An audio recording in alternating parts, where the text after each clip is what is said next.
नमस्कार साथियों, कैसे हो आप लोग। आई होप बहुत मज़े में होंगे और बहुत अच्छे तरीके से जो है वो अपनी स्टडी कर रहे होंगे और स्टडी जो है वो कंटिन्यू तरीके से जो है वो कर रहे होंगे। तो दोस्तों, करनी भी चाहिए और इसी तरीके से जो है वो आपको आगे बढ़ते भी रहना चाहिए। टीएनसी बुलेट सीरीज में आपका हार्दिक स्वागत और अभिनंदन है। जैसा कि आपको पता है कि टीएनसी बुलेट सीरीज के माध्यम से हम रोज सुबह एक इम्पोर्टेंट क्लास जो है वो आपके सामने लेके आते हैं। उस क्लास से रिलेटेड जो है वो हमारे पास में प्रॉपर डिस्कशन होता है। कौन कौन से एग्जाम में क्वेश्चन जो है वो निकल के आते हैं उन सब पे जो है वो चर्चा होती है। साथ के साथ जो है वो कंसेप्ट बेस्ड जो है वो हमारे पास में लर्निंग होती है, यानी कि पूरा टॉपिक जो है वो हमारे पास में क्लियर होता है। और उसी कड़ी में जो है वो हमारे पास में आज टॉपिक है दोस्तों, ग्रेव डिजीज। बहुत सारे बच्चों ने जो है वो कमेंट करके कहा था कि सर एंडोक्राइन के जो है वो डिसऑर्डर करवा दीजिए। तो हम 1 बाय 1 करके जो है वो एंडोक्राइन के डिसऑर्डर ले रहे हैं, ठीक है। और बीच बीच में अदर सब्जेक्ट के भी जो है वो हम यहाँ पे जो है वो क्वेश्चन लेके आते हैं, देन क्लास लेके आते हैं। और जैसे जैसे जो है वो हमारे पास में सूटेबल टाइम होता है हम बाकी डिसऑर्डर भी जो है वो लेते हैं। डेली हमारे पास में सुबह 7 बजे जो है वो क्लास आती है। इसकी शुरुआत हमने वही बार बार रिपीट करके कह रहा हूँ कि 1 जनवरी 2025 से जो है वो हमने शुरुआत की थी और इसको आज कंटिन्यू जो है वो चला रहे हैं। और इसको पूरा जो है वो हम 365 दिन चलाएंगे और आधे से ज़्यादा जो है वो हमारे पास में सफ़र जो है वो कंप्लीट हो चुका है। 205 206 नंबर की जो है वो हमारे पास में क्लासें आ रही है और इसको हम आगे कंटिन्यू लेके जाएंगे और पूरे 365 तक जो है हम इसको चला के लेके जाएंगे। तो दोस्तों शुरुआत करते हैं आज की क्लास में को। और आज की क्लास होगी दोस्तों ग्रेव डिजीज। ग्रेव डिजीज की अगर क्वेश्चन आंसर की बात करें तो ये जो है वो हमारे पास में काफ़ी अंडरस्टेबल जॉब है, अंडरस्टेबल जो है वो डिजीज है। यानी कि थोड़ी देर में या कहें कि एक बार पढ़ लोगे तो ये सारी जो है वो आपके पास में जो है वो क्लियर हो जाएगी। एक बार जो पढ़ोगे देन उसके बाद में जो है वो एंडोक्राइन पूरा जो है वो क्लियर हो जाएगा। और ये भी चीज़ आपको पता है कि जो भी एंडोक्राइन डिसऑर्डर होता है उसमें या तो जो है वो हमारे पास में हार्मोन्स की जो है वो डेफिशिएंसी होती है या फिर जो है वो हार्मोन का जो है वो एक्सेस होता है, ठीक है। तो आज की क्लास को हम ले लेते हैं कि जो ग्रेव डिजीज है इसके अंदर जो है वो क्या होता है। तो ये जो ग्रेव डिजीज है हमारे पास में ये थायराइड की जो है वो डिसऑर्डर है। यानी कि जो हमारे पास में थायराइड ग्लैंड है जो कि गले के अंदर जो है वो सैचुरेटेड होती है। हालांकि जितने भी एंडोक्राइन ग्लैंड्स हैं उन सब की क्लास हमने सेपरेट जो है वो ले रखी है। आप 85 के समथिंग जो है वो क्लास को सर्च करोगे, 85 या 95 के बीच में जो है वो हमारे पास में पूरे एंडोक्राइन, जैसे फॉर एग्जांपल हमने हाइपोथैलेमस एक क्लास के अंदर पढ़ा था, देन एक क्लास के अंदर हमने पिट्यूटरी ग्लैंड पढ़ा था, एक क्लास के अंदर जो है वो हमने थायराइड ग्लैंड पढ़ा था, पैराथायराइड ग्लैंड पढ़ा था, एक क्लास के अंदर हमने जो है पैनक्रियाज पढ़ा था, एक क्लास के अंदर हमने एड्रेनल ग्लैंड, देन उसके बाद गोनेड्स। तो ये सारी जो है वो हमने एक एक डिसऑर्डर या एक एक ग्लैंड को जो है वो एक एक क्लास के अंदर जो है वो फिनिश किया था। तो एग्जैक्ट एनाटॉमी फिजियोलॉजी अगर आपको जाननी है तो आप वहां पे जाके जो है वो देख सकते हो इसी बुलेट सीरीज के अंदर में, ठीक है।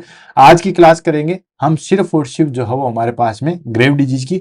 और वो ग्रेव डिजीज जो है वो हमारे पास में थायराइड का डिसऑर्डर है और उसमें बेसिकली क्या होता है कि जो हमारे पास में थायराइड ग्लैंड है वो हाइपर एक्टिव होती है या उससे जो हार्मोन्स है वो ज्यादा रिलीज होते हैं जिसकी वजह से ग्रेव डिजीज होती है। क्लियर है। तो ये बेसिक है, आपको चीजें एक ही याद रखनी है कि इसके अंदर जो है वो थायराइड ग्लैंड का जो है वो स्टिमुलेशन होता है। अब वो थायराइड ग्लैंड का स्टिमुलेशन किसी भी तरीके से हो सकता है, किसी भी तरीके से। कैसे? जैसे हमारे पास में पिट्यूटरी ग्लैंड से जो है वो हार्मोन रिलीज होता है जो कि हमारे पास में जो है वो थायराइड को स्टिमुलेट करता है, टीएसएच जो होता है। तो या तो हमारे पास में जो है वो टीएसएच इंक्रीज करेगा जिसकी वजह से थायराइड हार्मोन इंक्रीज होंगे, या फिर जो है वो टीएसएच तो नॉर्मल रहेगा लेकिन थायराइड ग्लैंड में ही ऐसी प्रॉब्लम आएगी कि वो हमारे पास में जो है वो थायराइड हार्मोन ज्यादा रिलीज करेंगे। तो यही बेसिकली आपको कोर ऑफ द डिजीज पढ़ना है। तो सिर्फ इतना याद रखना है कि इसके अंदर जो है वो थायराइड ग्लैंड का एक्सेसिव होता है या थायराइड ग्लैंड जो है बहुत ज्यादा क्वांटिटी में जो है वो अपने हार्मोन सीक्रेट करती है। अब इसकी वजह से क्या होगा, कैसे होगा, क्या क्लिनिकल फीचर्स हैं, कैसे क्या चीजें हैं, वो सारी 1 बाय 1 करके लेते हैं। देन उसके बाद जो है वो आगे बढ़ते हैं। सबसे पहले आ जाएगा हमारे पास में दोस्तों इंट्रोडक्शन। इंट्रोडक्शन में आ गया हमारे पास में grave disease. Grave disease is an auto immune disorder that lead to hyperthyroidism means overactive thyroid gland and it is the most common cause of hyperthyroidism worldwide। देखो ध्यान से, ग्रेव डिजीज जो है हमने देखा, ग्रेव डिजीज जो है वो एक ऑटो इम्यून डिसऑर्डर है ऑटो इम्यून का मतलब समझते हो आप? ऑटो इम्यून का मतलब हो गया कि हमारी बॉडी जो है वो हमारे ही एंटीजन के अगेंस्ट जो, या हमारे भी टिश्यू के अगेंस्ट जो है वो एंटीबॉडीज बनाना चालू कर दे, उसको हम कहते हैं ऑटो इम्यून। ठीक है, यानी कि हमारी खुद की जो ह्यूमन बॉडी है वो एंटीबॉडीज बनाना चालू कर देगी। किसके अगेंस्ट? हमारे खुद के ही जो है वो या तो टिश्यू हो सकते हैं, ठीक है, या फिर जो है हमारे पास में सेल हो सकते हैं, उन सेल के अगेंस्ट या उन टिश्यू के अगेंस्ट जो है वो एंटीबॉडीज बनाना चालू कर देगी। उसको हम क्या कहते हैं दोस्तों? Auto immune disorder. जिसकी वजह से क्या होगा? दैट लीड्स टू, जिसकी वजह से क्या होगा? हाइपरथायरॉयडिज्म होगा। हाइपरथायरॉयडिज्म मतलब जो थायराइड ग्लैंड के हार्मोन्स हैं वो ज्यादा सीक्रेट होने लग जाएंगे। और थायराइड ग्लैंड के हार्मोन जो है वो दो होते हैं, एक होता है T3 जिसको ट्राईहाइड्रोथायरोक्सिन कहते हैं, और एक होता है परपास में T4 जिसको हम थायरोक्सिन कहते हैं। तो ये दोनों हार्मोन जो है वो रिलीज हो जाएंगे। हालांकि अगर और डिटेल में हम जाके देखेंगे तो T3 और T4 में जो है वो इतना सा डिफरेंस होता है कि जो हमारे पास में T4 है वो T3 से ही जो आगे बनता है, लेकिन ये दोनों हार्मोन जो है वो एक्टिव हो जाएंगे, या दोनों हार्मोन जो है वो ज्यादा सीक्रेट होंगे। उसको हम क्या कहते हैं दोस्तों? ग्रेव डिजीज कहते हैं। और ये बेसिकली ऑटो इम्यून डिसऑर्डर की वजह से जो है वो होता है, over active of thyroid gland. Then उसके बाद it is the most common cause, ध्यान से समझना दोस्तों, it is the most common cause of hyperthyroidism world wide, यानी कि पूरी दुनिया में अगर देखा जाए तो ये सबसे जो है वो मोस्ट कॉमन कोज होता है हाइपरथायरॉयडिज्म का। यानी कि T3 और T4 जो है वो एक्सेसिव सीक्रेट होगा, जिसको हम कहते हैं हाइपरथायरॉयडिज्म, और ये सबसे ज्यादा जो है मोस्ट कॉमन होता है ऑटो इम्यून डिसऑर्डर। यहां तक चीज क्लियर होगी? तो ये हो गया इसका बेसिकली इंट्रोडक्शन। मोटा मोटी जो चीज हमें याद रखनी है वो सिर्फ इतनी ही रखनी है कि इसके अंदर जो है वो हमारे पास में T3 और T4 हार्मोन जो है वो एक्सेसिव सीक्रेट होने लग जाएंगे, ठीक है, जिसको हम कहते हैं ग्रेव डिजीज, और ये ऑटो इम्यून की वजह से होता है। देन उसके बाद आता है हमारे पास में कोजेज एंड रिस्क फैक्टर, यानी कि क्या कोजेज है जिसकी वजह से हमारे पास में जो है वो ग्रेव डिजीज होती है, या क्या कोजेज है जिसकी वजह से हमारे पास में थायराइड ग्लैंड के हार्मोन जो है वो ज्यादा सीक्रेट होने लग जाएंगे। तो सबसे पहले हम ले लेते हैं दोस्तों कोजेज। कोजेज में हमारे पास में सबसे पहला चीज आ गई दोस्तों ऑटो इम्यून रिएक्शन। जस्ट हमने इंट्रोडक्शन पे भी पढ़ा था कि जितने भी हमारे पास में कोजेज हैं उसमें हमारे पास में ऑटो इम्यून रिएक्शन जो है वो सबसे मेन चीज है। सबसे पहली चीज ही जो है वो हमारे पास में आती है दोस्तों ऑटो इम्यून रिएक्शन, यानी कि हमारी बॉडी जो है वो उसके अगेंस्ट एंटीबॉडीज बनाना चालू कर देगी, ठीक है। तो ये सबसे मोस्ट कॉमन कोजेज होता है। The immune system produce thyroid stimulating immunoglobulins, यानी कि जो हमारे पास में इम्यून सिस्टम है वो क्या स्टिमुलेट करेगा? वो हमारे पास में स्टिमुलेट करेगा थायराइड स्टिमुलेट इम्यूनोग्लोबुलिन्स, ठीक है, या थायराइड स्टिमुलेटिंग इम्यूनोग्लोबुलिन्स, जो कि क्या काम करेगा दोस्तों? विच मिमिक्स TSH, यानी कि जो क्या रिलीज करेगा दोस्तों? थायराइड स्टिमुलेटिंग हार्मोन, ठीक है। तो ये तो हमारे पास में वन बाय वन करके लेते हैं TSI, और ये TSI कहां से शुरू हो रहा है दोस्तों? ये शुरू हो रहा है हमारे पास में इम्यून सिस्टम से, ठीक है। तो ये हो रहा है हमारे पास में इम्यून सिस्टम से, पूरी चीज समझो, ये हमारे पास में जो है वो शुरू हो रहा है इम्यून सिस्टम से, इम्यून सिस्टम से ये शुरू हो रहा है। देन उसके बाद ये TSI क्या करता है दोस्तों? ये सीधा सीधा जो है वो हमारे पास में, इस एरो को थोड़ा सा उल्टा ले लेंगे ताकि ज्यादा समझ में आएगा, ये जो है वो हमारे पास में सीक्रेट हो रहा है, that is called immune system से, ठीक। ये इस तरीके से एरो बनाएंगे, ज्यादा समझ में आएगा। देन उसके बाद ये TSI क्या करता है दोस्तों? ये हमारे पास में जो है वो स्टिमुलेट करेगा TSH, थायराइड स्टिमुलेटिंग हार्मोन, उसको एक्टिवेटेड करेगा। और ये थायराइड स्टिमुलेटिंग हार्मोन जो है वो कहां से रिलीज होता है? ये हार्मोन जो है वो हमारे पास में रिलीज होता है पिट्यूटरी ग्लैंड से, पिट्यूटरी ग्लैंड से जो है वो रिलीज होता है, क्लियर। देन उसके बाद में ये TSH जो है वो क्या करेगा दोस्तों? ये हमारे पास में थायराइड ग्लैंड को एक्टिवेटेड करेगा, और वहां से दो hormone that is called T3 and T4, triiodothyronine and thyroxine, ठीक है, ये दोनों को जो है वो रिलीज करेगा। और ये कहां से सीक्रेट होते हैं दोस्तों? ये सीक्रेट होते हैं हमारे पास में थायराइड ग्लैंड से, ये सीक्रेट होंगे हमारे पास में थायराइड ग्लैंड से। समझ में आ गया? ये हो गया हमारे पास में पूरा इम्यून सिस्टम का। कोई भी चीज पढ़ो तो उसको अच्छे तरीके से पढ़ो ताकि किसी भी चीज की कोई दिक्कत ना आए। यानी कि ऑटो इम्यून रिएक्शन में क्या होता है? ऑटो इम्यून रिएक्शन में आपको देखना है कि ये ऑटो इम्यून सिस्टम, ये हमारे पास में इम्यून सिस्टम है, वो क्या रिलीज करेगा दोस्तों? वो रिलीज करेगा TSI। TSI क्या है? थायराइड स्टिमुलेटिंग इम्यूनोग्लोबुलिन्स, ठीक है। ये ऐसे इम्यूनोग्लोबुलिन्स या एंटीबॉडीज, मैंने कहा क्या था कि हमारे पास में ऑटो इम्यून डिजीज क्या हो गया दोस्तों? ये एंटीबॉडीज बनाना चालू कर देंगे। किसके अगेंस्ट? हमारे खुद के टिश्यू के अगेंस्ट ही। तो ये थायराइड के अगेंस्ट जो है वो एंटीबॉडीज बनाना चालू कर देंगे। तो ये एंटीबॉडी जो है वो किस पे क्या करेगी दोस्तों? ये एंटीबॉडीज रिलीज करेगी TSI, थायराइड स्टिमुलेटिंग इम्यूनोग्लोबुलिन्स। ये जो है वो हमारे पास में एक तरीके से एंटीबॉडीज है, ठीक है। ये एंटीबॉडी जो है वो किस पे एक्ट करेगी? ये हमारे पास में that is called pituitary gland पे एक्ट करेगी और वहां से क्या रिलीज करवाएगी दोस्तों? TSH, thyroid stimulating hormone, pituitary gland से जो है वो रिलीज होता है। अब देखो, आपने पहले भी पढ़ा होगा, ठीक है, कि पिट्यूटरी ग्लैंड जो है बहुत सारे ग्लैंड पे कंट्रोल करती है, ठीक है, जिसकी वजह से इसको जो है वो मास्टर ग्लैंड भी कहा जाता है। हालांकि उसके बाद में और रिसर्च हुई और बाद में पता चला कि पिट्यूटरी ग्लैंड के ऊपर भी एक बॉस और होता है, एक ग्लैंड और होती है, जिसको हम क्या कहते हैं दोस्तों? हाइपोथैलेमस। तो ये तो चीज है कि पिट्यूटरी ग्लैंड से हार्मोन तो रिलीज होते हैं, ठीक है, जैसे ये TSH हो गया, ये किसको कंट्रोल करता है? ये हमारे पास में that is called thyroid gland को कंट्रोल करेगा। ऐसे हमारे पास में ACTH हार्मोन है, एडिनोकोर्टिकोट्रोफिक हार्मोन है, ये किसको कंट्रोल करेगा? वो हमारे पास में एड्रिनल ग्लैंड को कंट्रोल करेगा। यानी कि पिट्यूटरी ग्लैंड से ऐसे हार्मोन निकलते हैं जो बाकी ग्लैंड को जो है वो कंट्रोल करते हैं, जिसकी वजह से उसको मास्टर ग्लैंड कहा जाता है। लेकिन बाद में रिसर्च से पता चला है कि पिट्यूटरी ग्लैंड पे भी एक और ग्लैंड होती है जो पिट्यूटरी ग्लैंड को कंट्रोल करती है, उसको हम कहते हैं हाइपोथैलेमस। इसलिए आजकल इसको मास्टर ग्लैंड जो है वो नहीं कहा जाता। अब देखो, पिट्यूटरी ग्लैंड को स्टिमुलेट किया इस इम्यूनोग्लोबुलिन से, ये इम्यूनोग्लोबुलिन का दूसरा नाम ही एंटीबॉडीज होती है। तो ये एंटीबॉडी ने जो है वो स्टिमुलेट किया, ठीक है। देन ये TSH जो है वो एक्टिवेटेड हुआ। ये TSH सीधा जो है वो थायराइड ग्लैंड पे अटैक करेगा। किस पे? थायराइड ग्लैंड पे। और वहां पे क्या करवाएगा दोस्तों? T3 और T4 को जो है वो सीक्रेट करवाएगा, ठीक है। और T3 और T4 सीक्रेट हो गया, that is called grave disease. तो ये हो गया हमारे पास में ऑटो इम्यून रिएक्शन, ठीक है। यानी कि TSI जो है which mimic of TSH and stimulating the thyroid to produce excess hormone that is called T3 and T4 hormone जो है वो प्रोड्यूस कराएगा। इसका सारा समरी मैंने आपको यहाँ पे लिख दिया है। देन उसके बाद आता है हमारे पास में नेक्स्ट रिस्क फैक्टर। वो तो हो गया हमारे पास में मेन चीज एटियोलॉजी, ठीक है। रिस्क फैक्टर क्या है दोस्तों? रिस्क फैक्टर हो गया genetic predisposing. Genetic predisposing in the sense कि अगर मान के चलिए, ठीक है, कोई भी जेनेटिक एबनॉर्मलिटी आती है, ठीक है, उसकी वजह से जो है वो हमारे पास में ग्रेव डिजीज हो सकती है या थायराइड स्टिमुलेटेड एक्टिवेशन हो सकता है, ठीक है। देन सेकंड आ जाता है हमारे पास में फीमेल जेंडर।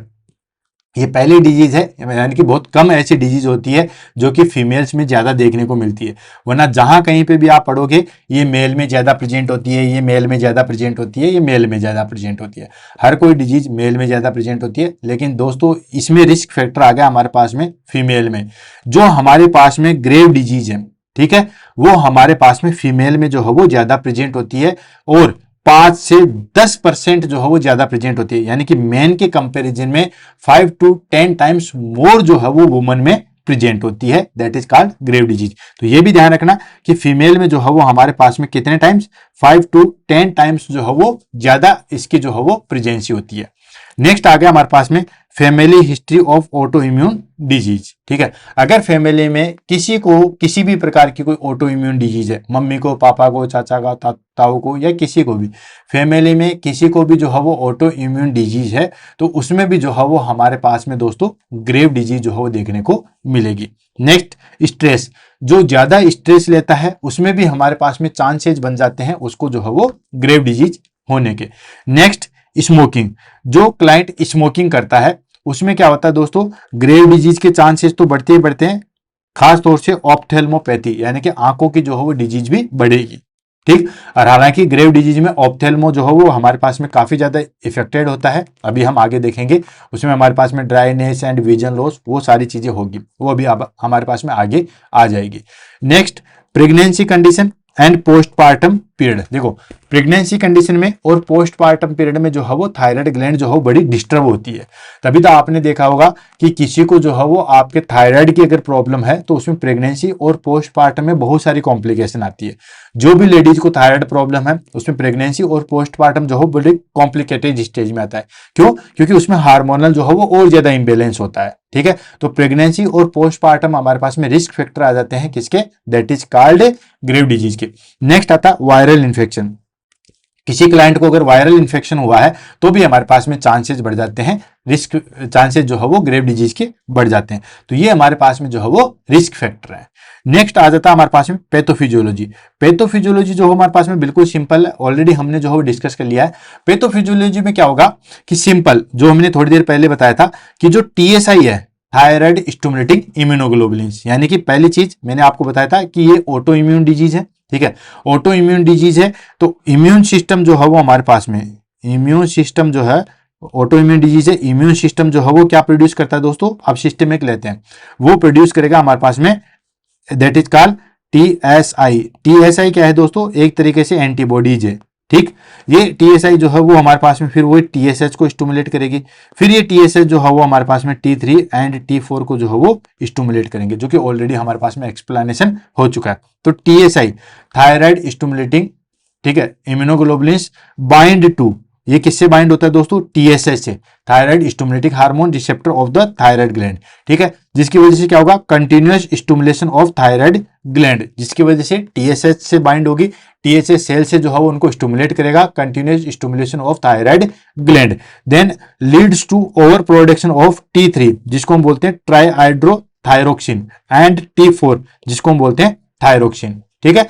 और कुल मिला के क्या रिजल्ट रहेगा दोस्तों, सिस्टेमेटिकली हाइपर मेटाबॉलिज्म जो है वो हो जाएगा। यहां तक चीज समझ में आ गई, इम्यून सिस्टम एक्टिवेटेड हुआ, ऑटो इम्यून डिजीज है, टीएसआई थायराइड इम्यूनोग्लोबुलिन्स जो स्टिमुलेटिंग इम्यूनोग्लोबुलिन्स एंटीबॉडीज प्रोड्यूस हुई, टीएसएच को स्टिमुलेट किया, T3 T4 जो है वो इंक्रीज हो गए, ठीक है, और ये T3 और T4 जो है वो हमारे पास में इंक्रीज हो गए, जिसकी वजह से हमारे पास में क्या होगा दोस्तों, हाइपर। अब ये T3 T4 का काम क्या है, ये बेसिकली जो है वो बीएमआर को बढ़ा देते हैं, बेसल मेटाबॉलिज्म को रेट को बढ़ा देते हैं। बीएमआर बढ़ेगी तो ये टेम्परेचर कंट्रोल चीजें वो हो जाएगी हमारे पास में, एंजाइटी स्ट्रेस ये सारी चीजें होगी जो कि हम फंक्शन में आगे देखेंगे। ये हो गया पैथोफिजियोलॉजी। नेक्स्ट आता है हमारे पास में साइन एंड सिम्टम्स। क्या क्या साइन एंड सिम्टम्स जो है वो हो सकते हैं। अब देखो, जिस बंदे ने 85 नंबर की या जो भी हमारे पास में प्रीवियस जो है वो थायराइड ग्लैंड की अगर हमारे पास में क्लास ली है, बुलेट सीरीज के अंदर ही करवा रखा है मैंने थायराइड ग्लैंड, ठीक है, तो वहां पे आपने क्लास ली है और वहां पे आपने function of T3 and T4 और T4 के अगर आपने फंक्शन देखे होंगे, ठीक है, तो ये सारे साइन सिम्टम्स आपके लिए चुटकियों में काम हो जाएगा। क्यों, क्योंकि आपको ये पता है कि इसके अंदर T3 और T4 जो है वो बढ़ जाएंगे। अब T3 और T4 बढ़ जाएंगे तो क्या क्या चीजें होगी, वही सारे हमारे पास में साइन सिम्टम्स आएंगे। भाई जैसे ये बीएमआर बढ़ाता है, तो बीएमआर बढ़ाएगा तो एनर्जी भी ज्यादा होगी, वेट का लॉस हो जाएगा, आदमी जो है हीट टॉलरेंस हो जाएगा, ठीक है। तो ये 1 बाय 1 करके जो हम इसको लेते हैं, आपको बेसिकली यही है कि T3 और T4 के अगर हमने फंक्शन पढ़े हैं, अब इसको यहां पे हम नहीं बताएंगे, क्यों, क्योंकि वो क्लास ऑलरेडी हो चुकी है। तो जो बच्चे कंटिन्यू स्टडी करें उनका हम टाइम क्यों खराब करें, ठीक है। तो T3 और T4 के जो है वो अगर आपने फंक्शन पढ़े तो सिम्टम्स आपके बहुत जल्दी समझ में आ जाएगा। अब सिस्टम्स वाइज ले लेते हैं। सबसे पहले जनरल सिम्टम्स क्या होंगे, मतलब पूरी ऑल ओवर बॉडी में जो है वो क्या सिम्टम्स होंगे, तो दोस्तों वेट लॉस होगा। अब वेट लॉस क्यों होगा इसका ध्यान रखना, वेट लॉस इसलिए होता है दोस्तों कि ये बेसिकली हमारे पास में बीएमआर को जो है वो इंक्रीज कर देता है। अब बीएमआर को कोई चीज इंक्रीज कर रही है, बेसल मेटाबॉलिज्म रेट को कोई चीज इंक्रीज कर रही है, तो अंदर फैट जो है वो डिपॉजिट ही नहीं होगी, या कोई भी चीज जो है वो डिपॉजिट ही नहीं होगी। अब अंदर डिपॉजिट ही नहीं होगी तो वेट भी जो है वो बढ़ेगा नहीं बल्कि कम होगा। तो ठीक दोस्तों, वेट लॉस होता है, फटीक होता है क्योंकि एनर्जी बचेगी नहीं, एंड हीट इंटॉलरेंस होता है। हीट इंटॉलरेंस क्यों, क्योंकि जो फैट हमारे पास में जो है वो हीट से बचाता है। अब फैट तो बचा ही नहीं है, फैट बचा नहीं है, बिल्कुल दुबला पतला है, ठीक है, और वेट का जो है वो लॉस हो चुका है, तो ऑफ कोर्स उसको जो है वो सर्दी ज्यादा लगेगी, हीट इंटॉलरेंस होगा, ठीक है, सॉरी हीट का जो है वो इंटॉलरेंस होगा। कार्डियोवैस्कुलर सिस्टम में क्या क्या चीजें आएगी दोस्तों, बीएमआर बढ़ गया तो पैल्पिटेशन होगा, ठीक है, पैल्पिटेशन मतलब हार्ट रेट जो है वो इंक्रीज होगी, और वैसे भी T3 और T4 जो है वो हार्ट रेट को डायरेक्टली भी जो है वो इंक्रीज करते हैं, ठीक है, यानी कि हार्ट बीट इतनी तेज हो जाएगी कि हम बिना स्टेथोस्कोप से भी सुन सकते हैं, उसको हम कहते हैं दोस्तों पैल्पिटेशन। एक होता है पैल्पेशन, पैल्पेशन जो है वो हमारे पास में फिजिकल मेथड्स की जो है वो हमारे पास में एक मेथड्स है, फिजिकल एग्जामिनेशन का जो है वो एक मेथड्स है। तो पैल्पेशन होता है किसी को टच करके जो देखना, वो होता है पैल्पेशन। और पैल्पिटेशन होगा कि हार्ट रेट इतनी बढ़ गई जो हमें आसानी से बिना स्टेथोस्कोप के भी सुनाई देती है, उसको बोलते हैं पैल्पिटेशन। तो दोस्तों पैल्पिटेशन होता है। देन उसके बाद जो है वो टेकिकार्डिया होगा, यानी कि हार्ट रेट जो है वो इंक्रीज होगी। अब हार्ट रेट इंक्रीज होगी, पैल्पिटेशन होगा, तो ऑफकोर्स हाइपरटेंशन जो है वो देखने को मिलेगा। तो कार्डियोवेस्कुलर सिस्टम में जो है वो ये चीजें दिखाई देगी। देन उसके बाद जीआई, गेस्ट्रो इंटेस्टाइनल ट्रैक्ट, या हम कहें डाइजेस्टिव सिस्टम में क्या होगा दोस्तों, तो इंक्रीज एपेटाइटी एंड डायरिया जो है वो देखने को मिलेगा। देन इंटेगुमेंट्री सिस्टम, यानी कि स्किन में क्या होगा, तो स्किन जो है वो वार्म होगी एंड मोइस्ट स्किन होगी, ठीक है गरम एंड पानी वाली जो है वो स्किन होगी। एंड उसमें सबसे दैट इज प्रीटेबल मैक्सिडेमा। प्रीटेबल मैक्सिडेमा क्या होता है कि हमारी स्किन जो है वो काफी ज्यादा मोटी हो जाएगी, ठीक है। और ये काफी बार जो है वो एग्जाम में जो है पूछा गया था कि प्रीटिबियल मैक्सिडेमा जो है वो क्या होता है, या इसको जो है वो किस तरीके से जानते हैं। तो यहाँ पे बहुत सारे बच्चे कंफ्यूज होते हैं क्योंकि स्किन से रिलेटेड कोई भी चीज जो है वो नहीं है। तो प्रीटिबियल मैक्सिडेमा जो है उसमें हमारे पास में स्किन की थिकनेस जो है वो बढ़ जाती है। तो ये देखो, ठीक है, आप ये इमेज देख सकते हो कितनी स्किन की थिकनेस जो है वो बढ़ गई है, बिल्कुल मोटी मोटी जो है वो स्किन हो जाएगी, जिसको हम क्या कहते हैं दोस्तों, that is called pretibial मैक्सिडेमा। Important है, ध्यान रखना, एग्जाम में काफी बार पूछा गया। नेक्स्ट आता है हमारे पास में न्यूरोलॉजिकली, यानी कि नर्व सिस्टम पे क्या इफेक्ट होगा, तो दोस्तों ट्रिमर्स देखने को मिलेंगे, एंजाइटी देखने को मिलेगी, इंसोम्निया। इंसोम्निया पता है कि रात को जो है वो नींद नहीं आएगी, जिसको हम क्या कहते हैं दोस्तों, इंसोम्निया। तो इंसोम्निया देखने को मिलेगा। एंड देन इरिटेबिलिटी, ठीक है, इरिटेबिलिटी जो है वो देखने को मिलेगी। नेक्स्ट आता है ऑप्थेल्मिक। ऑप्थेल्मिक मतलब आई, आंखों पे जो है वो क्या होगा, तो दोस्तों आंखों पे हमारे पास में ग्रेव्स ऑप्थेल्मोपैथी जो है वो दिखाई देगी। और ये भी एग्जाम में काफी बार पूछा गया है कि ग्रेव्स ऑप्थेल्मी जो है वो क्या होती है। इसके अंदर क्या होता है दोस्तों, इसके अंदर हमारे पास में तीन चीजें जो है इंक्लूड होती है। कौन कौन सी, एक होता है एक्जोथेल्मस, एक होता है प्री ऑर्बिटल ओडिमा एंड एक होता है डिप्लोपिया, ठीक है। ये तीनों मिलके जो है वो हमारे पास में ग्रेव्स ऑप्थेल्मोपैथी जो है वो शो करते हैं। क्लियर है। देखो आपसे पूछा जाएगा एग्जाम में कि ग्रेव्स ऑप्थेल्मोलॉजी में, ऑप्थेल्मोपैथी में जो है वो क्या चीज होती है, तो सबसे पहले एक्जोथेल्मस होता है, मतलब आंखें जो हो इस तरीके से आ जाएगी। ये देखिए आप, आंखें जो हो बिल्कुल इस तरीके से बाहर जो हो निकल, जैसे अपन किसी को आंखें दिखाते हैं इस तरीके से, तो ऐसी आंखें हो जाएगी, जिसको बोलते हैं एक्जोथेल्मस। तो एक्जोथेल्मस दिखेगा। And pre orbital oedema. Pre orbital oedema क्या होता है दोस्तों, ये जो आंखों के चारों तरफ है वहां पे एडिमा हो जाएगा। आपने देखा होगा सूजी सूजी सी आंखें, या कोई बंदा काफी दिनों तक नहीं सोता है तो उसकी आंखें जो है वो बिल्कुल उभर के सामने, या यहाँ पे जो है वो सूजन आ जाती है। तो यहाँ पे प्री ऑर्बिटल, ये जो है वो हो गया प्री ऑर्बिटल। तो आंखों के चारों तरफ जो है वो एडिमा आ जाता है, उसको बोलते हैं प्री ऑर्बिटल एडिमा। तो दोस्तों एक्जोथेल्मस दिखाई देगा, इस तरीके से आंखें दिखाई देगी। देन यहाँ पे जो है वो सूजन आ जाएगी। और डिप्लोपिया, डिप्लोपिया होता है कोई भी चीज दो दिखाई देना, ठीक है, यानी कि जब आप देखोगे या आपको कोई भी चीज जो है वो दो दिखाई देगी। तो ये तीनों चीज, exophthalmos, pre orbital oedema and diplopia, यानी कि कोई क्लाइंट आके कहेगा कि उसकी आंखें इस तरीके से हैं, देन चारों तरफ जो है वो सूजन है, और उसको कहेगा कि मुझे दो दिखाई देते हैं, इन द सेंस वो किससे सफर कर रहा है, वो हमारे पास में ग्रेव्स ऑप्थेल्मोपैथी से जो है वो सफर कर रहा है। देन उसके बाद रिप्रोडक्टिव सिस्टम में जो है वो क्या क्या चीजें चेंज आएगी, तो दोस्तों रिप्रोडक्टिव सिस्टम में हमारे पास में मेंस्ट्रुएशन इरेगुलरिटी जो है वो दिखाई देगी एंड डिक्रीज लिबिडो, ठीक। देन उसके बाद थायराइड ग्लैंड में जो है वो क्या होगा दोस्तों, थायराइड ग्लैंड में होगा दोस्तों गोइटर। गोइटर क्या होता है दोस्तों, डिफ्यूज नॉन टेंडर इनलार्जमेंट, यानी कि जो हमारे पास में थायराइड ग्लैंड है, ठीक है, तो increase size of thyroid gland, increase size of thyroid gland, thyroid gland की जो है वो साइज बढ़ जाएगी, जिसको हम कहते हैं दोस्तों गोइटर। तो ये तीन चीजें एग्जाम में सबसे ज्यादा पूछी जाती है। कौन कौन सी दोस्तों, बीएमआर इंक्रीज होता है, ये भी काफी बार एग्जाम में पूछा गया। देन उसके बाद जो है वो हमारे पास में पैल्पिटेशन टैकीकार्डिया, ये भी जो है वो एग्जाम में काफी बार पूछा गया है। देन उसके बाद जो है वो प्री ऑर्बिटल मैक्सिडेमा पूछा गया, ग्रेव्स ऑप्थेल्मोपैथी और गोइटर जो है वो पूछा गया। तो इन चीजों का ध्यान रखना, ये सारे के सारे साइंस एंड सिम्टम्स है, या हम के क्लिनिकल फीचर्स है हमारे पास में किसके, ग्रेव डिजीज के। देन उसके बाद आता हमारे पास में that is called diagnosis. Diagnosis से जो है वो कैसे पता लगाएगा दोस्तों, डायग्नोसिस इसमें भी हमारे पास में एक बहुत अच्छी चीज आएगी। सबसे पहले हम लेबोरेटरी टेस्ट करवाएंगे, ठीक है, लेबोरेटरी टेस्ट करवाएंगे, वहां पता लगाएंगे कि हार्मोनल में क्या क्या इम्बैलेंस है। तो काफी सारी चीजें तो हमें जो है वो लेबोरेटरी टेस्ट से ही जो है वो पता चल जाएगा। सेकेंड चीज आएगी हमारे पास में दोस्तों, रेडियोलॉजिकली करवाएंगे कि पिट्यूटरी ग्लैंड में या थायराइड ग्लैंड में कोई ट्यूमर तो नहीं है। देन उसके बाद आयोडीन का, ये सारे टेस्ट कराएंगे। तो 1 बाय 1 करके लेते हैं डायग्नोसिस में, यानी कि किसी को ग्रेव डिजीज है उसका हम कैसे पता लगाएंगे, उसको हम कहते हैं दोस्तों डायग्नोसिस। तो सबसे पहले दोस्तों टीएसएच सप्रेस्ड, ठीक है, टीएसएच जो है वो डिक्रीज होगा। अब ये टीएसएच जो है वो डिक्रीज क्यों होगा, ये बेसिकली कंपनसेटरी मैकेनिज्म की वजह से होता है, ध्यान रखना। ये हमारे पास में कंपनसेटरी मैकेनिज्म, ठीक है, ये कंपनसेटरी मैकेनिज्म, क्योंकि दोस्तों वहां पे मैंने आपको जब एंडोक्राइन सिस्टम शुरू किया था, ठीक है, बुलेट सीरीज के अंदर ही जब मैंने ये ग्लैंड शुरू की थी, तो वहां पे मैंने 2 फीडबैक बताए थे। एक होता हमारे पास में पॉजिटिव फीडबैक मैकेनिज्म और एक होता हमारे पास में नेगेटिव फीडबैक मैकेनिज्म, ठीक है। अब डिटेल से तो इतना मैं नहीं जाऊंगा, लेकिन मैं इतना जरूर जा सकता हूं कि जितने भी हमारे पास में हार्मोन होते हैं, ठीक है, वो सारे के सारे जो है वो नेगेटिव फीडबैक मैकेनिज्म पे आधारित होते हैं, और सिर्फ ऑक्सीटोसिन हार्मोन जो है वो हमारे पास में पॉजिटिव फीडबैक मैकेनिज्म पे आधारित होता है।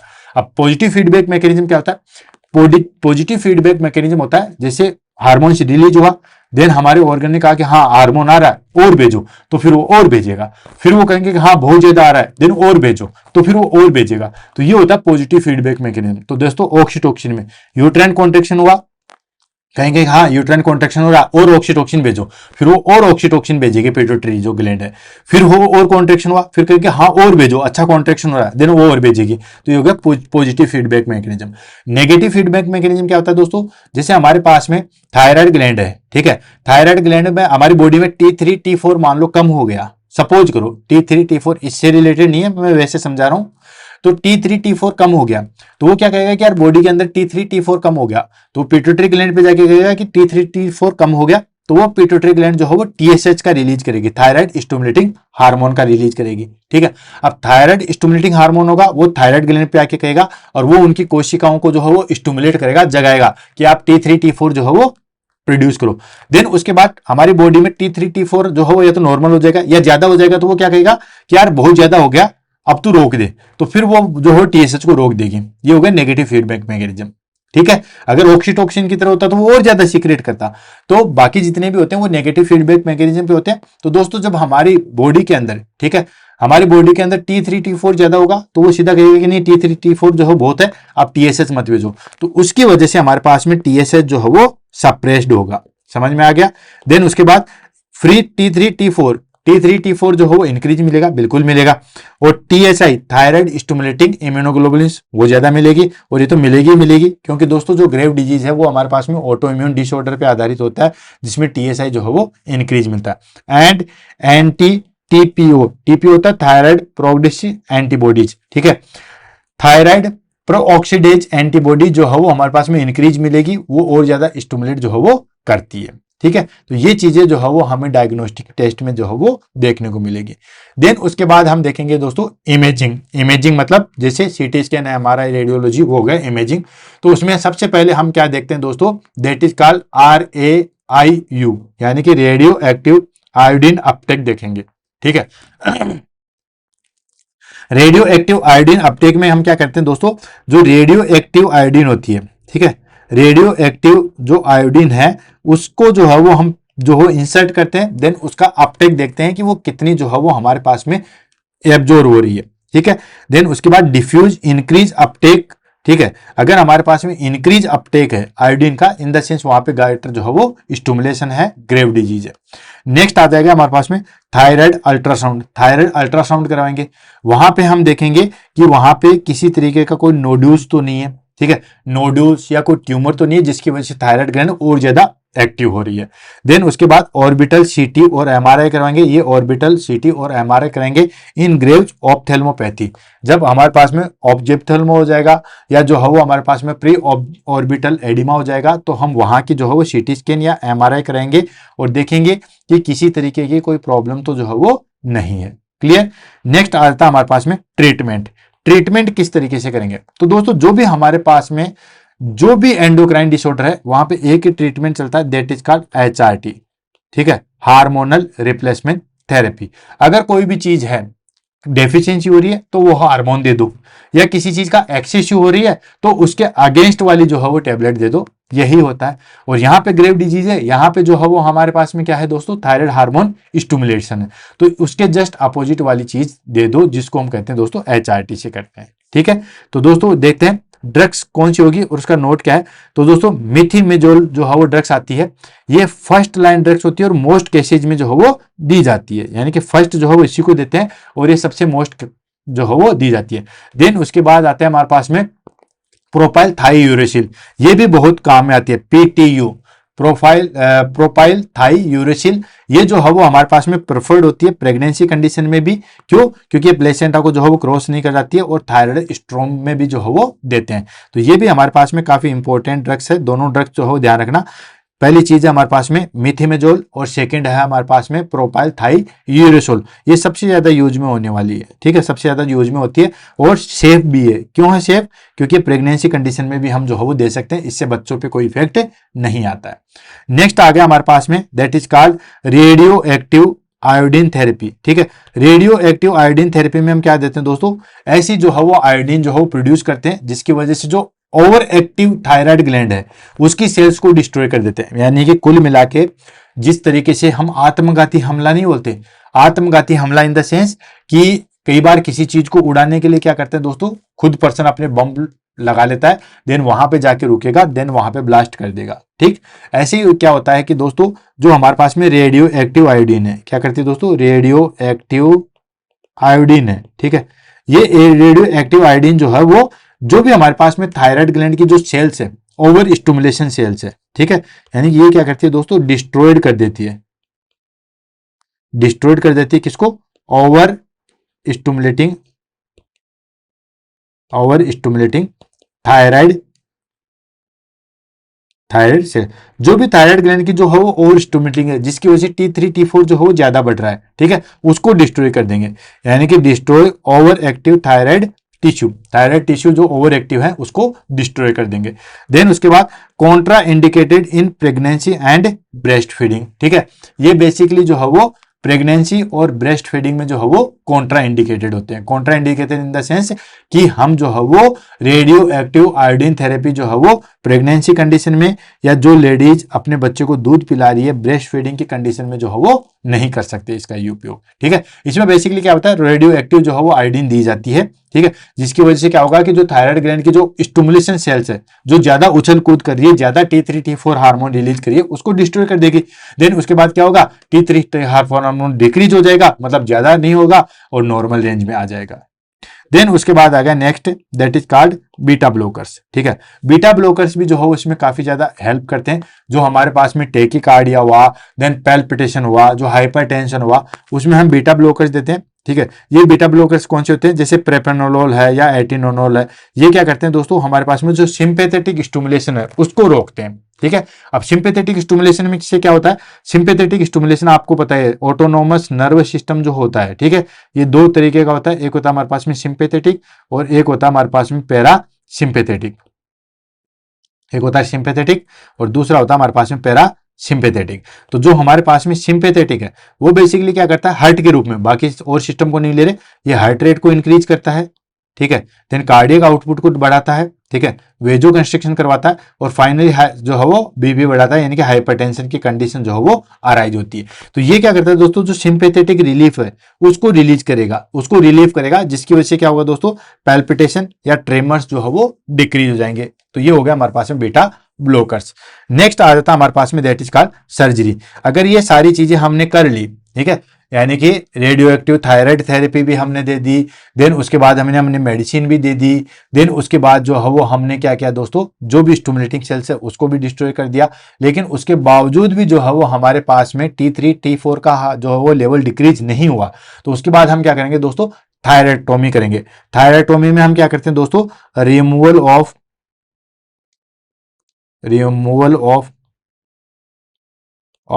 Thyroid gland. ठीक है, थायराइड ग्लैंड्स, जो थायराइड ग्लैंड्स है उसको हम जो है वो रिमूव करेंगे।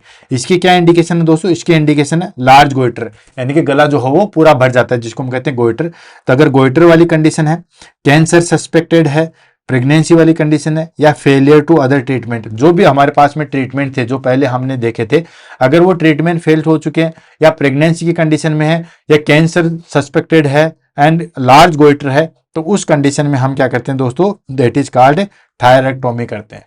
क्लियर है, ये हो गया हमारे पास में चारों ट्रीटमेंट। पहले हमने मेडिकल ट्रीटमेंट जिसमें हमने मेडिसिन से देखा, सेकंड हमने जो है वो हमारे पास में रेडियो एक्टिव थायराइड थेरेपी देखा, जिससे थायराइड ग्लैंड को जो है वो रेडियो एक्टिव आयोडीन के माध्यम से जो है वो डिस्ट्रॉय करेंगे। थर्ड हमारे पास में जो है वो हमारे पास में सिम्टोमेटिक आता है, जिसमें हम जो है वो बीटा ब्लॉकर देते हैं ताकि ये चीज़ें जो है वो कंट्रोल की जा सके।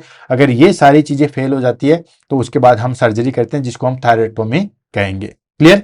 देन उसके बाद आता है हमारे पास में ग्रेव्स ऑप्थेल्मोपैथी ट्रीटमेंट। ग्रेव्स ऑप्थेल्मोपैथी ट्रीटमेंट का मतलब हो गया कि जब हमारे पास में ऑप्थेल्मोपैथी हो गया, ठीक है, ऑप्थेल्मोपैथी में हमारे पास में 3 कंडीशन थी, कौन कौन सी थी, एक था हमारे पास में दैट इज कॉल्ड जीरोप्थेल्मिया, ठीक है, सॉरी एक्जोप्थेल्मस, एक था हमारे पास में एक्जोप्थेल्मस जिसमें हमारे पास में आंखें जो हो बहुत ज्यादा बढ़ जाती है। सेकेंड था हमारे पास में that is called pre orbital oedema, pre orbital oedema, ठीक है, और नेक्स्ट हमारे पास में था दोस्तों डिप्लोपिया, ठीक है, डिप्लोपिया या डबल विजन, डिप्लोपिया बोल दो या डबल विजन। तो ये 3 कंडीशन थी। अब अगर किसी क्लाइंट को जो है वो ऑप्थेल्मोपैथी ट्रीटमेंट है या ऑप्थेल्मोपैथी है तो उसका ट्रीटमेंट कैसे करेंगे, तो इसको 3 कैटेगरी में जो है वो डिवाइड किया गया। अगर माइल्ड ऑप्थेल्मोपैथी है तो आप क्या करोगे, देन मॉडरेट और सीवियर है तो आप क्या करोगे, ठीक है। तो अगर माइल्ड ऑप्थेल्मोपैथी है यानी कि थोड़ा सा जो है वो हमारे पास में एक्टोथेल्मस है या प्री ऑर्बिटल एडिमा भी जो है हमारे पास में थोड़ा सा है, तो हम क्या करेंगे, आर्टिफिशियल टीयर देंगे। आर्टिफिशियल टीयर क्यों देंगे, क्योंकि दोस्तों एक्टोथेल्मस में आंखें ऐसी हो जाती है, अब आंखें ऐसी हो जाती है तो वो हमारे पास में ब्लिंक नहीं करेगा और ये आंखें जो है वो ड्राई होने लग जाती है, जिसकी वजह से बहुत ज्यादा जो है वो पेन होने लग जाएगा, तो उसकी वजह से हम आर्टिफिशियल टीयर जो है वो देते हैं। Then elevated head during sleep, सोते समय जो है वो सर को जो है वो ऊपर रखना है, और उसमें हम क्या करते हैं दोस्तों बेसिकली कि इससे क्या होगा कि जो एडिमा हो रहा है, प्री ऑर्बिटल एडिमा हो रहा है, वो रिड्यूस हो जाएगा, ठीक है। तो आर्टिफिशियल टीयर देंगे ताकि ड्राइनेस ना हो, एंड उसके बाद जो हेड है, ठीक है, उसको हम एलिवेटेड रखेंगे ताकि उससे जो है वो हमारे पास में क्या होगा दोस्तों कि जो एडिमा है वो रिड्यूस हो सके। मॉडरेट और सीवियर में हम क्या करेंगे दोस्तों, मॉडरेट एंड सीवियर कंडीशन में हम कोर्टिकोस्टेरॉइड्स देंगे, ठीक है, रेडियोथेरेपी देंगे एंड ऑर्बिटल डिकम्प्रेशन सर्जरी भी करेंगे, ठीक है। पहले हम सबसे पहले कोर्टिकोस्टेरॉइड देंगे, स्टेरॉइड देने से भी जो है हमारे पास में इसमें काफी ज्यादा जो है वो रिलीफ मिलता है। रेडियोथेरेपी देंगे, ठीक है, रेडियोथेरेपी के माध्यम से रिड्यूस करेंगे, और अगर फिर भी नहीं हुआ तो ऑर्बिटल डिकम्प्रेशन, यहाँ पे जो है वो डिकम्प्रेशन सर्जरी करेंगे, कट लगा के उसके कंप्रेशन को जो है वो डिक्रीज करेंगे। अगर ये कंडीशन हुई हमारे पास में ग्रेव्स ऑप्थेल्मोस का, ये इसका ट्रीटमेंट का है। क्लियर है। नेक्स्ट आ जाता है हमारे पास में दैट इज कॉल्ड कॉम्प्लिकेशन। क्या क्या कॉम्प्लिकेशन हो सकते हैं दोस्तों, अगर किसी क्लाइंट को जो है वो हमारे पास में that is called thyroid gland का डिसऑर्डर है या हम कहें ग्रेव डिजीज है, तो क्या क्या कॉम्प्लिकेशन हो सकते हैं। उसमें हमारे पास में सबसे पहली चीज आती है थायराइड स्ट्रोम, जो काफी बार एग्जाम में पूछा गया है। अगर आपने ग्रेव डिजीज को ठीक नहीं किया तो थायराइड स्ट्रोम आ जाता है। इसमें हम क्या होता है दोस्तों, लाइफ थ्रेटनिंग कंडीशन आती है हाइपरथायराइडिज्म क्राइसिस की, यानी कि थायराइड ग्लैंड के हार्मोन इतने ज्यादा बढ़ जाएंगे कि उसमें हमारे पास में हार्ट रेट इतनी आ जाएगी, अनकंट्रोलेबल हो जाएगी, ठीक है। हाइपरटेंशन जो है वो हमारे पास में मैलिग्नेंट हाइपरटेंशन में जो है वो चला जाएगा, ठीक है। देन उसके बाद एट्रियल फिब्रिलेशन हो जाएगा, हार्ट रेट इतनी ज्यादा बढ़ जाएगी अनकंट्रोल तरीके से, हार्ट फेलियर होने की संभावना हो जाएगी, ठीक है। देन ओस्टियोपोरोसिस, ये क्या करता है दोस्तों, हमारे पास में कैल्शियम के डिपोजिशन को जो है वो रोकता है, कैल्शियम को जो है वो हड्डी पे जाने से रोकता है, जिसकी वजह से ओस्टियोपोरोसिस होता है। देन उसके बाद विजन लॉस फ्रॉम सीवियर ऑप्थेल्मोपैथी, अगर कंट्रोल नहीं किया गया है तो फिर डबल विजन होते होते विजन जो है वो लॉस हो जाएगा, ठीक है। देन उसके बाद हाइपोथायराइडिज्म, ये कब होता है दोस्तों, आफ्टर आरएआई या सर्जरी।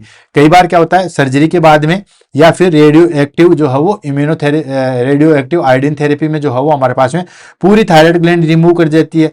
पूरी थायराइड ग्लैंड रिमूव हो जाएगी तो फिर T3 और जो T4 हार्मोन है, ठीक है, वो टोटली जो है वो डिक्रीज हो जाएंगे। क्या हो जाएंगे दोस्तों, टोटली डिक्रीज हो जाएंगे, जिसको हम कहते हैं हाइपोथायराइडिज्म। तो ये भी ध्यान में रखना है, ठीक है। सर्जरी के बाद थायराइड ग्लैंड निकाल दी, थायराइड ग्लैंड निकाल दी तो हाइपोथायराइडिज्म हो जाएगा, फिर हमें थायराइड हार्मोन जो है वो लेने की जरूरत होती है।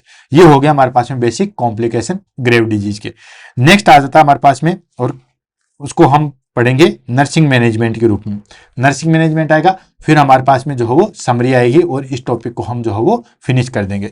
तो दोस्तों नर्सिंग मैनेजमेंट हम क्या करते हैं, सबसे पहले हमारे पास में प्रायोरिटी पे होता है हमारे पास में मॉनिटर वाइटल साइन, और वाइटल साइन में भी कौन सा दोस्तों, specially heart rate and BP को जो है वो हम कंटिन्यूसली मॉनिटरिंग पे रखेंगे, क्योंकि ये दोनों जो है वो हमारे पास में जो है वो इंक्रीज होती है।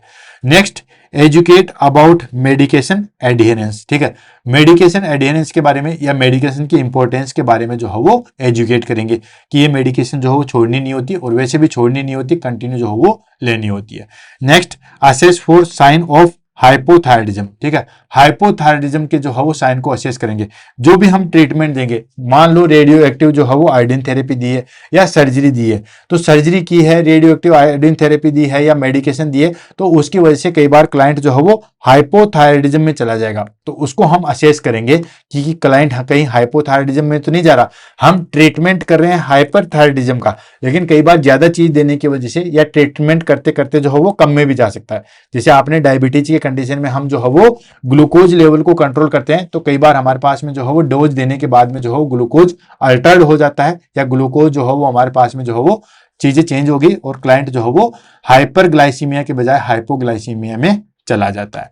नेक्स्ट आता है हमारे पास में प्रोवाइड काल्म एनवायरमेंट, ठीक है, यानी कि बिल्कुल शांत एनवायरमेंट जो है उसको प्रोवाइड करवाना है to reduce anxiety and restlessness, ठीक है, रेस्टलेसनेस और एंजाइटी को रिड्यूस करने के लिए हम उसको बिल्कुल काल्म एनवायरमेंट जो है वो प्रोवाइड करवाते हैं।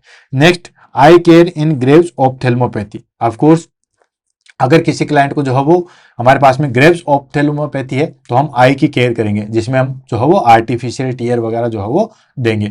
देन उसके बाद न्यूट्रिशन में हम क्या देंगे, हाई कैलोरी और हाई प्रोटीन डाइट देंगे। अब बताओ न्यूट्रिशन में हम high calorie high protein diet क्यों देंगे दोस्तों, जब बीएमआर बढ़ जाता है, ठीक है, उसकी वजह से सीवियर वेट लॉस हो जाएगा, तो उसको मेंटेन करने के लिए हम high calorie high protein diet देते हैं। अब बीएमआर तो बढ़ी गई है, उसको तो हम कंट्रोल कैसे करेंगे, तो उसके लिए हमारे पास में उसके पास में वो चीज तो कर सकते हैं जिसकी वजह से वो अननेसेसरी चीजें या ड्रॉबैक तो ना आए, तो हाई कैलोरी और हाई प्रोटीन डाइट जो है वो दी जाती है।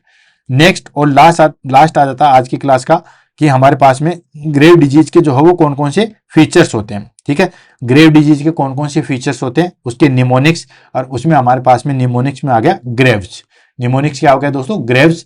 तो दोस्तों ग्रेव्स को हम ले लेते हैं। बहुत सारे बच्चों ने कमेंट करके कहा कि साहब आप हर चीज का जो हो निमोनिक्स लेके आते हो, तो दोस्तों बिल्कुल अच्छी बात है, अगर आपको कोई चीज पसंद आ रही है तो अच्छी बात है।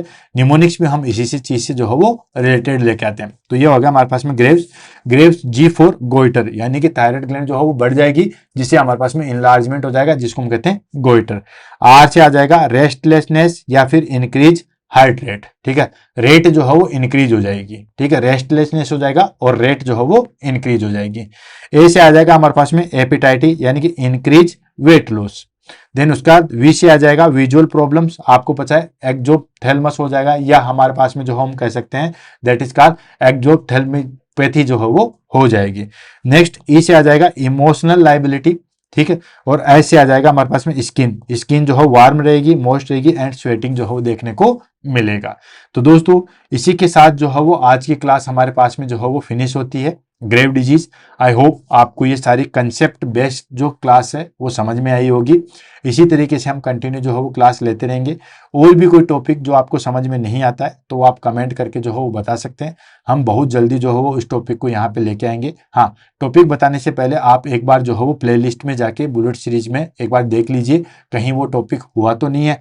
अगर वो टॉपिक पहले से हो चुका है तो आप वहाँ पे देख सकते हो, अगर वहाँ पे भी वो टॉपिक नहीं हुआ है तो दोस्तों आप बेशक जो है वो हमें कमेंट करके बता सकते हो। बहुत जल्दी उस टॉपिक को हम यहाँ पे लेंगे और बहुत अच्छे तरीके से जो है उसको फिनिश करेंगे। इसी के साथ आज की क्लास को हम यही समाप्त करते हैं। मिलते हैं कल सुबह दोस्तों, सुबह 7 बजे। तब तक के लिए ऑल द बेस्ट। क्लास के बारे में कमेंट जरूर कीजिएगा। Thank you so much.